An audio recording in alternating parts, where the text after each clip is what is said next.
Hashtag News sur Vibe Radio. The best radio station on Vibe Radio.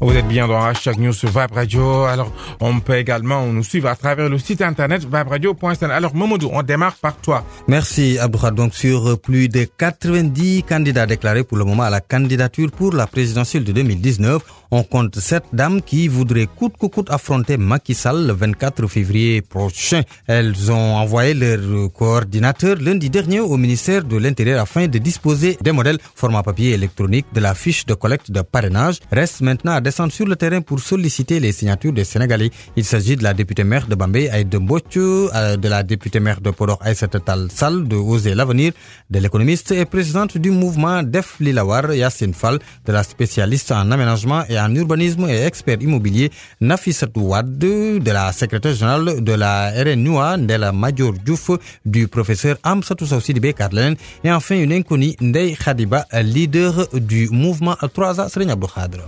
Alors, Mamadou, pour ma part, je reviens sur la visite de la chancelière allemande Angela Merkel qui était à Dakar. Horizon sans frontières en a profité pour sonner l'alerte pour Boubacar Seye. Le Sénégal ne doit en aucune manière identifier ni faciliter l'expulsion de ses citoyens, encore moins monnaie de dignité pour des raisons économiques. Et selon l'accord de Dublin 3, l'Allemagne n'a pas le droit d'expulser aucun Sénégalais vers son pays d'origine. Boubacar Seye était joint par téléphone par Mamadou Fall. Cette visite est pour nous, Horizon sans frontières, une occasion de remettre les pendules à l'heure sur certains points abordés hier par le chef de l'État, M. Macky Sall, qui doit revoir ses chiffres en ce qui concerne le nombre de Sénégalais en situation irrégulière en Allemagne. Selon les dernières estimations datant du mois d'avril 2018, le nombre de demandeurs d'asile enregistrés dans ce pays était estimé à 54 790, rien que pour l'année 2018.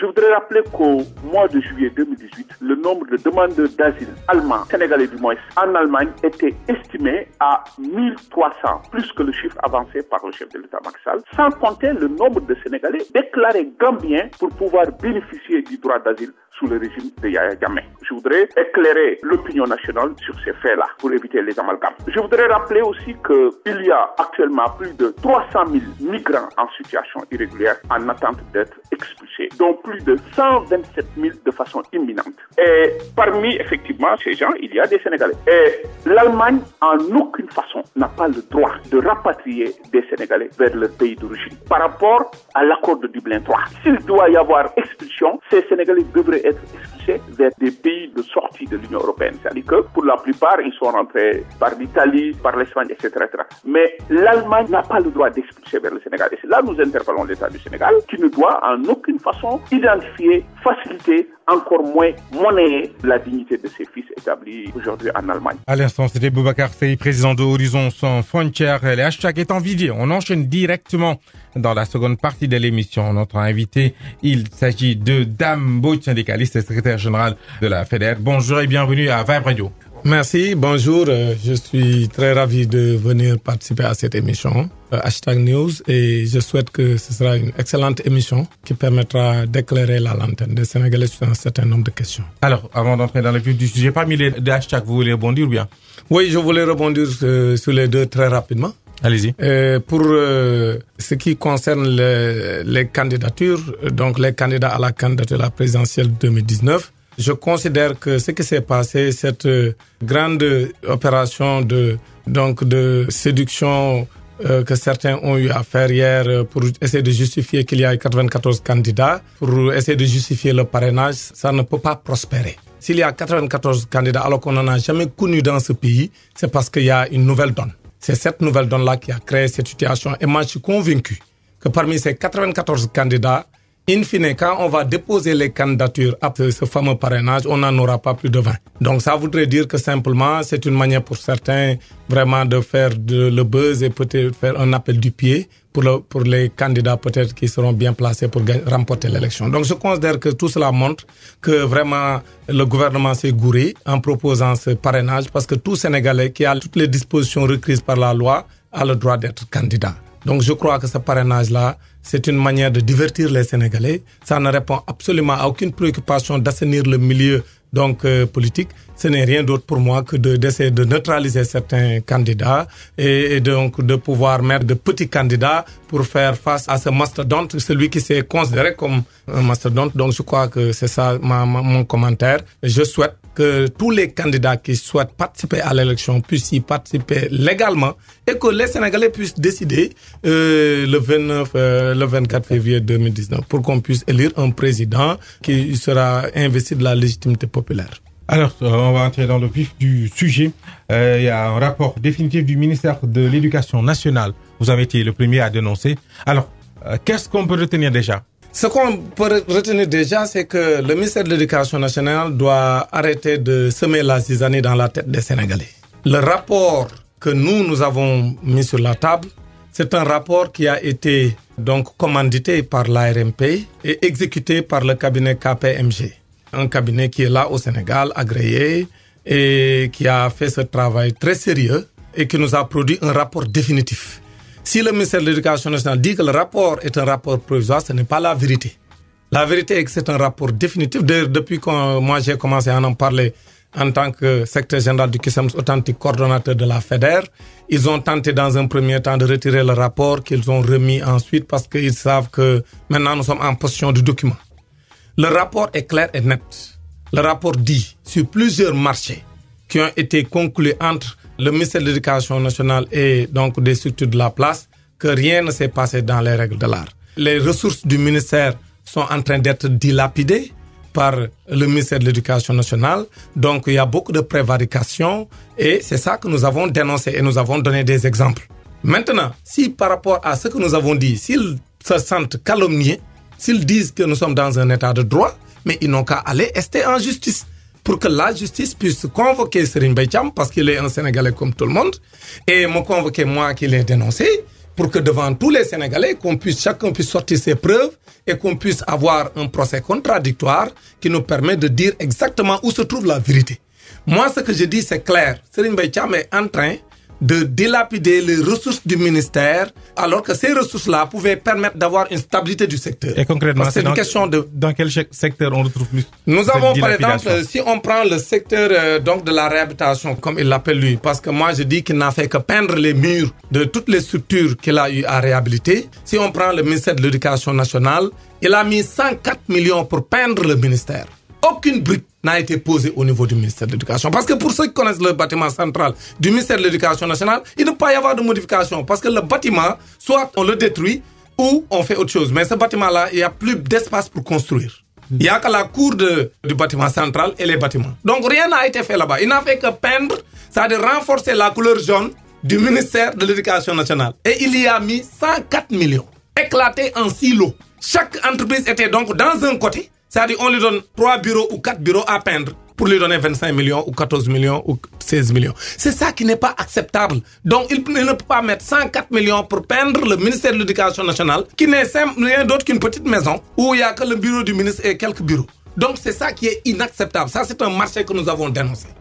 Et le rapport de l'ARMP dit que sur ce marché, aucun document n'est disponible. D'abord c'est du gré à gré parce qu'il a voulu contourner la loi en éclatant le marché des 104 millions, parce qu'à l'époque, le seuil de passation des marchés était fixé à 25 millions pour les travaux. Puisque c'est des travaux, pour contourner la loi, il éclate le marché en silos pour lui permettre donc d'éviter de faire un appel d'offres et donc de faire ce qu'on appelle la demande de renseignement de prix. Donc c'est ça que Serigne Mbaye Thiam a fait sur ce marché. Sur un autre marché, le marché de l'acquisition des manuels scolaires à la première étape. Là également, il a confié ce marché à 2 éditeurs avec un montant de 1,6 milliard jusqu'au jour où je vous parle. Il n'y a pas de PV de réception.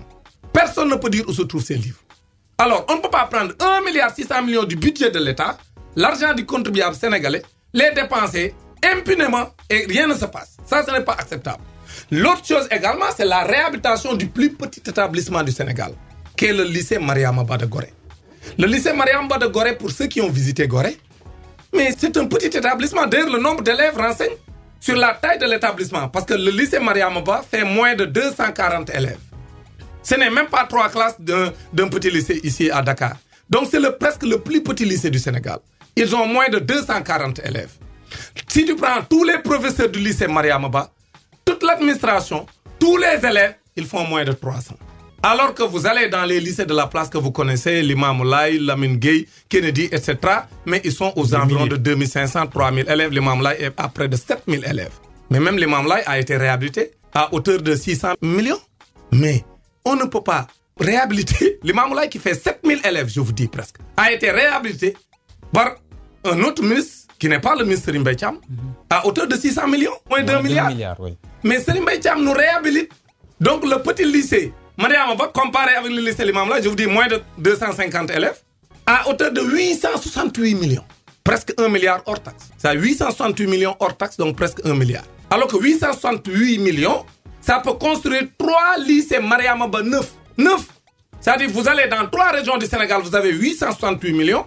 Un architecte m'a dit, tu peux faire 3 lycées Mariama Ba tout neufs. Mais est-ce qu'on doit laisser ces prévarications-là passer? Donc là-bas également, il n'a fait que peindre les murs et construire peut-être le mur de façade, donc il fait face à la mer, et ce mur-là s'est effondré. Oui, même le mur-là s'est effondré, et c'est un mur d'environ 15 mètres qu'il a construit là-bas et peindre les murs. 868 millions. Il est en train de dilapider les ressources du ministère. C'est ça que nous dénonçons avec la dernière énergie. Voilà. Maintenant, s'ils ont des arguments à poser sur la table, moi je suis prêt à un débat contradictoire avec eux, marché par marché, et le dernier marché, vraiment, c'est là où vraiment Serigne Mbaye Thiam a franchi le Rubicon. Il confie un marché en restauration à une structure donc spécialisée en bâtiment. C'est un BTP. Sarsara Construction est spécialisée dans la construction donc, de bâtiments. Donc, Sarsara Construction est en train de construire beaucoup de salles de classe pour le ministère de l'Éducation à travers le pays.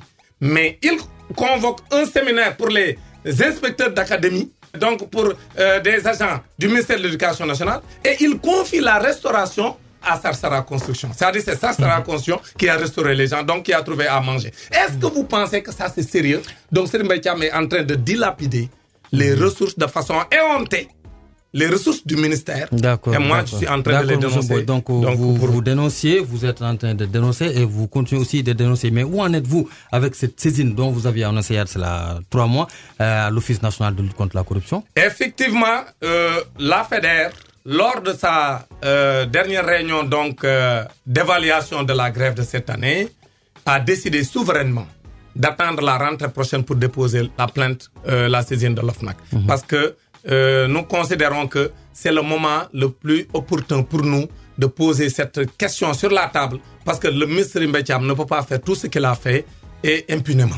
C'est pourquoi la FEDER a décidé souverainement d'attendre la rentrée pour déposer sur la table de l'OFNAC, pour que l'OFNAC vraiment puisse s'en saisir et que les tribunaux de ce pays puissent également, le procureur de la République puisse être saisi pour que Serigne Mbaye Thiam soit convoqué et qu'il rende compte de sa gestion, de ces manquements-là que nous avons constatés dans le rapport de l'ARMP, parce que ce ne sont pas nos propos, c'est l'ARMP qui dit. Alors, nous ne faisons que transmettre les positions de l'ARMP. Alors le ministère de tutelle, en l'occurrence le ministère de l'Éducation, dit que Dame Mbodj n'est pas représentatif si c'est un frustré.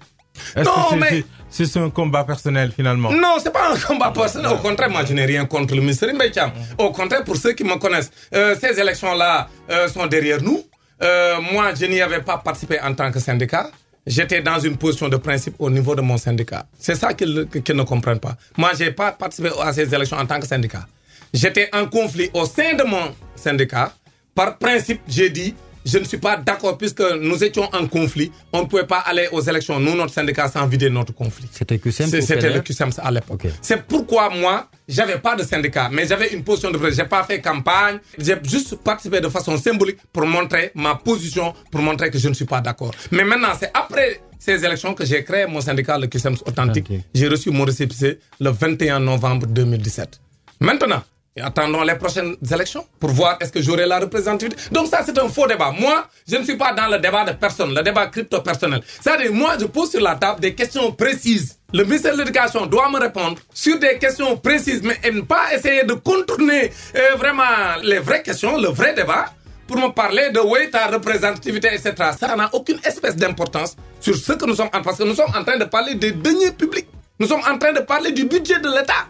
Nous sommes en train de parler, les députés devaient s'en saisir pour l'appeler à l'Assemblée nationale en question orale, mais pour qu'il s'explique sur la question. Est-ce que vous avez interpellé? Mais oui, nous avons considéré que quand le Parlement vote un budget, mais un rapport est produit, parce que chaque année, tous les ministères font l'objet de rapports, donc de l'ARMP par rapport au marché, mais c'est aux députés. Normalement, ils sont vraiment parce que c'est eux qui ont voté le budget. Donc si le budget est mal exécuté, mais c'est à l'Assemblée, c'est pas à moi, c'est à l'Assemblée d'aller donc recueillir tous les rapports issus de tous les ministères et maintenant de voir ce qu'il y a sur la commission des finances et maintenant d'appeler le ministre concerné. C'est ça, c'est pour ça qu'on les a élus. Mais c'est pas à moi, moi je suis pas élu. Mais c'est tout le monde dans ce pays est au courant donc de la grande supercherie orchestrée au niveau du ministère de l'Éducation nationale et donc de l'argent qui est en train d'être dilapidé, les prévarications. Donc c'est à l'Assemblée nationale de prendre ses responsabilités. Alors, on va revenir tout à l'heure. Je rappelle qu'on reçoit Mme Boch de la FEDER. On marque une petite pause et on revient. Hashtag News, c'est l'info avec la rédaction sur Vibe Radio. Hashtag News sur Vibe Radio. The best radio station on Vibe Radio. Vous êtes bien dans Hashtag News sur Vibe Radio. Vous pouvez également nous suivre à travers notre site internet viberadio.sn. Alors, Dame Boch est notre invitée. Alors, est-ce qu'il y a une possibilité de saisir une juridiction directe, hormis OFNAC, concernant le cas Serigne Mbaye Thiam? Effectivement, nous avons rencontré l'avocat, donc conseiller juridique de la FEDER. D'abord, qui est l'avocat du Cusems authentique que je dirige. Et nous lui avons remis tous les documents. Et c'est l'avocat qui doit nous dire exactement quelles sont les voies et moyens qu'on peut utiliser pour faire toute la transparence sur cette affaire. C'est-à-dire que nous n'avons aucune fixation sur les procès. Ce qui nous intéresse, c'est que l'argent du contribuable sénégalais ne doit pas être dilapidé impunément. Nous avons saisi notre conseil juridique. Il est en train d'étudier le rapport et tous les documents qu'on lui a remis. Maintenant, c'est à lui de nous dire s'il y a d'autres voies de recours. Ce que nous savons, c'est que l'OFNAC, comme c'est une possibilité pour nous d'y aller, de faire une saisine, nous avons décidé déjà à la FEDER d'aller à l'OFNAC à la rentrée. Vous me le disiez tout à l'heure, effectivement, le rapport a été retiré du site. Il y a la rubrique tout le temps, rapport définitif du ministère, mais on retrouve un autre ministère. Voilà, c'est ça qu'ils ont. C'est-à-dire que quand ils ont retiré le document à un moment donné, ils ont remis le document, mais pas à sa place. Parce qu'au niveau du il n'y a même plus le document maintenant. Non, voilà. Il n'y a même plus. Non. Il y a une rubrique ministère de l'Éducation, mais on retrouve le rapport du ministère de la Communication. Voilà. Donc c'est ça qu'ils font. Oui. C'est-à-dire aujourd'hui, ils mettent, il y a une supercherie au niveau de l'ARMP. C'est-à-dire qu'au lieu de mettre le site, sur le site correctement le rapport du ministère de l'Éducation nationale, ils essaient de cacher ce rapport. Parce que c'est un rapport compromettant. Puisque c'est un rapport compromettant, ils ne veulent pas que les gens se saisissent du document. Maintenant, nous, de toute façon, c'est derrière nous parce que le document est entre nos mains. Et nous sommes convaincus qu'aujourd'hui, si nous sommes dans un état de droit et si nous sommes convaincus également que si le président de la République ne protège personne, comme il le dit, si personne n'est protégé dans ce pays, comme il le dit, nous pensons que Serigne Mbaye Thiam doit être appelé devant les tribunaux. Et il doit être donc appelé pour que toute la lumière soit faite sur ce manquement, parce que cet argent-là, encore une fois, pourquoi nous dénonçons? Nous ne dénonçons pas pour faire du crypto personnel, au contraire. Nous considérons que si les ressources du ministère sont utilisées de façon rationnelle, ça permet de régler les problèmes des enseignants. Parce que les enseignants sont en grève parce qu'on ne leur paye pas leurs indemnités. Les enseignants sont en grève parce que les rappels d'avancement ne tombent pas à date échue, etc. Mais si cet argent-là, chaque année, on vote près de 400 milliards qu'on donne à un ministre qui les dilapide, si la gestion est plus rigoureuse, si la gestion est plus saine, ça permet de faire des économies d'échelle qui nous permettent de prendre en charge correctement les revendications des enseignants. C'est sur ce plan-là qu'il faut comprendre la dénonciation que nous sommes en train de faire. Parce que nous souhaitons que le ministère de l'Éducation soit confié à un ministre qui a les mains propres.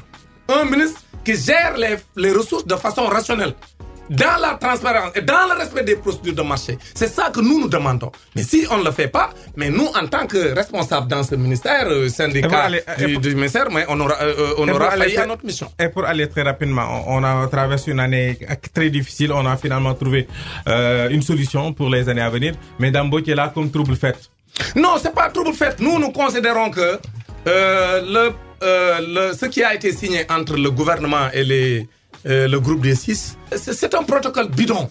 Parce que sur beaucoup de questions, ils ont été floués, roulés dans la farine. Je vous donne un exemple. Ils ont été roulés dans la farine sur beaucoup de questions. Très rapidement, oui, sur beaucoup de questions, ils ont été roulés dans la farine. Parce que, d'abord, sur la question des passerelles professionnelles, le gouvernement parle de concours, alors qu'il n'a jamais été de question de concours. C'est un examen.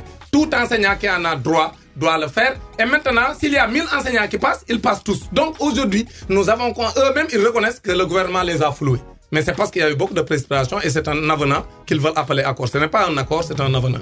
Maintenant, l'autre chose, c'est également le gouvernement ne respecte aucun de ses engagements sur les DMC. Aujourd'hui, le gouvernement n'a pas respecté les 3 tranches. Il avait dit la première tranche en mars, ensuite en juin, en septembre. La première tranche de mars a été respectée, c'est-à-dire environ 4 milliards. Ça est 3 milliards 891 millions. Ils ont payé cela. Mais pour la tranche qui concerne donc la tranche juillet, mais ils n'ont pas respecté ça, alors que c'était mars, juillet et septembre. Donc la tranche de juillet n'a pas été respectée et bientôt nous serons donc au mois de septembre. Donc je considère que pour l'essentiel, et les rappels, le gouvernement est en train donc de marquer le pas sur les rappels parce que beaucoup d'enseignants attendent les rappels et ils ne les payent pas. Et même quand ils les payent, il y a un problème de surimposition. C'est-à-dire on te donne un rappel de 2,5 millions, mais on te coupe presque 700 000 ou 800 000 et pour le restant de l'année aussi on continue à te couper. Donc je considère que ce protocole-là qui a été signé, cet avenant qu'ils appellent protocole, signé avec le gouvernement. Donc vous n'êtes pas optimiste pour la... nous, la FEDER, dès la rentrée, d'ailleurs, je voulais vraiment revenir sur cette question-là avec Oubitei Djangatei, mais dès la rentrée, nous, la FEDER, nous allons déposer notre préavis de grève. Ah oui? Dès la rentrée, la FEDER va déposer son préavis de grève. C'est pour motif de respect des accords signés en 2014. Parce que nous considérons que ce que le gouvernement est en train de faire, c'était de maquiller le protocole de 2014, mais pour l'essentiel des points, tous les points figurent sur le protocole de 2014. Donc, ils ont essayé de reprendre le protocole de 2014 pour essayer de l'enterrer. Avec la complicité de certains syndicats, nous, la FEDER, nous dénonçons cela avec la dernière énergie. Vous risquez pas d'être seul et... Nous ne serons pas seuls, nous serons avec les enseignants. Les enseignants disent qu'il y a trop de retard dans le respect des accords de 2014. Les rappels ne sont pas payés. Quand on les paye, il y a une surimposition. Les enseignants disent également que le gouvernement n'est pas en train, dans sa logique, de geler les prêts DMC. Le gouvernement ne respecte pas son engagement de produire les actes administratifs à temps parce que les lenteurs administratives persistent. Donc nous considérons, nous, qu'il est temps pour qu'on en finisse avec ce régime, pour qu'ils comprennent que les enseignants ne veulent pas être les dindons de la farce, que tout ce qu'ils sont en train de faire, même avec le système de rémunération qu'ils agitent depuis quelques jours, ils font du saupoudrage, ils cherchent à divertir les gens, mais ils ne veulent pas respecter les principes qui ont été édictés dans le rapport du cabinet MGP Afrique pour qu'on remette à plat le système de rémunération et que les agents de l'État soient traités de façon équitable. Même ça, l'État du Sénégal est en train de ruser avec la complicité de certains syndicats, mais ils ne veulent pas aller très rapidement, Dame, vous n'êtes pas du côté de Serigne Mbaye Thiam, vous n'êtes pas aussi du côté de la COSYDEP parce que le concept Oubitei Djangatei vient de cette organisation. Mais vous êtes de quel côté, Dame? Oui, je dis la COSYDEP. Et comme toutes les autres organisations qu'on pourrait appeler ONG de société civile, qui sont là pour capter des financements étrangers et qui sabotent le système éducatif. Ah bon? C'est-à-dire la COSYDEP. C'est une accusation grave, hein? La COSYDEP, je dis des choses très, très claires. Et comme je dis, si quelqu'un n'est pas d'accord avec ce que je dis, ils n'ont qu'à essayer en justice. Parce que moi, tout ce que je dis, je le dis avec beaucoup de responsabilité. Je dis, la COSYDEP est en train de se sucrer sur le dos de l'école sénégalaise.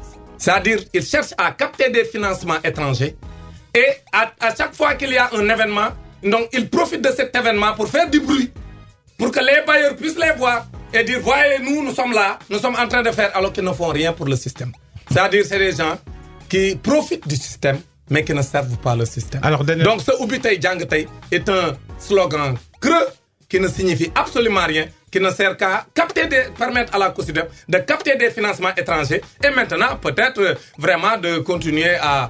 Dernière question. Oui. Parmi les 92 déclarés pour à la candidature, il y a un enseignant, Omarou Ali Zoumarou. Alors, on peut dire enfin, vous aurez votre candidat. Non, moi, je ne vais pas discuter avec le camarade Omarou Ali Zoumarou. Comme j'ai dit, tout Sénégalais qui jouit de ses droits. C'est le candidat des enseignants. Le droit. Non, il n'est pas être enseignant, ne signifie pas être candidat des enseignants. Non, ça, il n'y a aucun rapport. Être enseignant ne signifie pas être candidat des enseignants. Parce que moi, je suis contre toute forme de stigmatisation. Je souhaite que le Sénégal soit uni. Qu'on n'ait pas des candidats ethniques, qu'on n'ait pas des candidats professionnels, des candidats de corporation. Moi, je suis contre tout cela. Je veux qu'il y ait un débat programmatique, que tous les candidats proposent les programmes et que maintenant les Sénégalais jugent et décident. le 24 février. Alors, moi, je pense que c'est comme ça qu'un pays sérieux fonctionne. Mais dire que c'est le candidat de tel secteur, les médecins ont leur candidat, ça c'est une forme de stigmatisation et de division des Sénégalais. Moi, je ne suis pas d'accord avec cela. Je considère que nous sommes tous des Sénégalais. Il est Sénégalais, il jouit de ses droits civiques, il a la possibilité d'être candidat. S'il veut être candidat, il doit l'être. C'est la fin de Hashtag News version française. D'Ambo du Ressé pour le Wolof. Hashtag News, c'est l'info avec la rédaction sur Vibe Radio. Vibe